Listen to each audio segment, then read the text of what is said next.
یادوں کے دریچے کا چوتھا ایپیسوڈ، ماہرہرا۔ ماہرہرا ہم لوگوں کا آبائی وطن ہے۔ یہ ایک چھوٹا سا قصبہ ہے، لیکن آج کل بہت بڑا ہو گیا ہے۔ کئی صدیوں تک ماہرہرے میں ہمارے اجداد کی اقتدار کی صورت مستحکم رہی۔ ایک روایت کے مطابق برٹش سرکار نے جو خطاب ہمارے اجداد کو دیا تھا وہ تھا رئیس سے ماہرہرا۔ لیکن ابا جان ایک انقلابی طبیعت کے مالک تھے۔ وہ نہرو سوشلزم سے متاثر تھے۔ ان کا کہنا تھا کہ اگر ماہرہرے کا ذکر بچوں کے سامنے کسی رغبت سے کیا گیا تو وہ اپنی جذباتی وابستگی ایک ایسے نظام کے ساتھ کر لیں گے جس کا اب کوئی وجود ہی نہیں ہے۔ گو ہم لوگ ماہرہرے کا ذکر بڑی رغبت سے کرتے ہیں، لیکن ہم لوگوں میں کسی میں بھی پدرم سلطان بود کے جراثیم موجود نہیں ہے۔ میرے ایک دوست ہیں سید خورشید علی، ماحولیات پہ بہت اچھا جریدہ انگریزی میں نکالتے ہیں۔ وہ مجھے اکثر نواب آف ماہرہرا کہتے ہیں اور اسی لقب سے میرا ایک انٹرویو بھی چھاپ چکے ہیں۔ نہ جانے انہیں مجھ میں کیا نوابی نظر آتی ہے، میں تو ایک سیدھا سادہ مزدور آدمی ہوں۔ ہمارے دادا جان کو اس بات کا بہت دکھ تھا کہ ابا جان نے ایک فیکٹری میں ملازمت کر لی ہے۔ اس غم میں انہوں نے 2 دن تک کھانا نہیں کھایا تھا۔ یہ کیسے ممکن ہے کہ رئیس خاندان کا چشم و چراغ کسی کی ملازمت کرے؟ ابا جان نے جاگیردارانہ نظام کو ختم ہوتے ہوئے پہلے ہی دیکھ لیا تھا۔ پہلے ہی زرعی اصلاحات میں ماہرہرا کی موروثی زمین آدھی سے زیادہ کم ہو گئی تھی۔ حکومت نے ضبط کر لی تھی۔ لیکن ماہرہرا کے باسیوں کی انا اس وجہ سے بلند تھی کہ سال میں ایک مرتبہ ڈپٹی کمشنر کا خط آ جاتا تھا کہ کمشنر صاحب دورے پر تشریف لا رہے ہیں، آپ لوگوں کی گاڑی چاہیے۔ اب معلوم نہیں وہ ہماری گاڑی کیوں استعمال کرنا چاہتے تھے، بہرحال کوئی نہ کوئی وجہ ہوگی، حالانکہ ڈپٹی کمشنر کے پاس خود اپنی بھی گاڑی تھی۔ خیر وہ ایک الگ بات ہے۔ پورے ڈسٹرکٹ میں 3 گاڑیاں تھیں جس میں سے ایک ہماری تھی۔ ہمارے خاندان کو زرعی اصلاحات سے پہلے ایک زبردست دھچکا لگا۔ مصنوعی نیل نے قدرتی نیل کی جگہ لے لی۔ نیل ایک پودا ہے جس سے قدرتی نیل حاصل ہوتا ہے جو کپڑے کی رنگائی کے کام آتا ہے اور بھی بہت سی صنعتوں میں کام آتا ہے۔ وہ زمیندار جن کی نیل کی کاشت تھی بے انتہا متمول تھے۔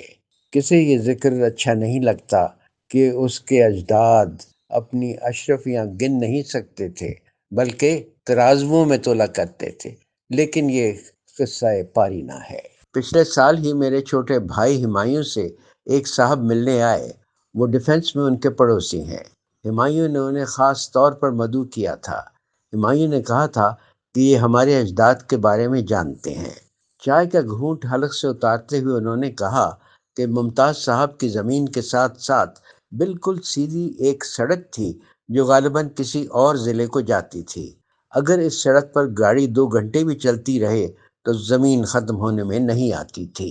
یہ بات ہمیں ایک ایسے شخص سے معلوم ہو رہی تھی جس سے ہم پہلے کبھی نہیں ملے تھے۔ ان سے ہمیں کوئی لالچ نہیں تھی اور نہ ہی ان کو۔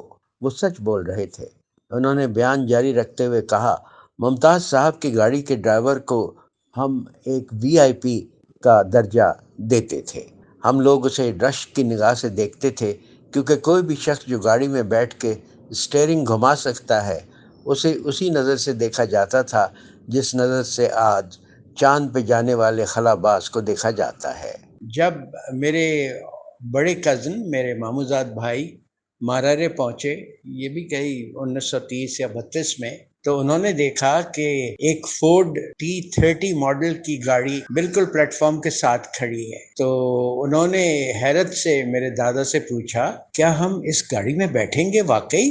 انہوں نے کہا، جی ہاں بیٹے، یہ گاڑی تمہاری ہی ہے۔ تو وہ اس گاڑی میں بیٹھ کے ظاہر ہے بہت خوش ہوئے۔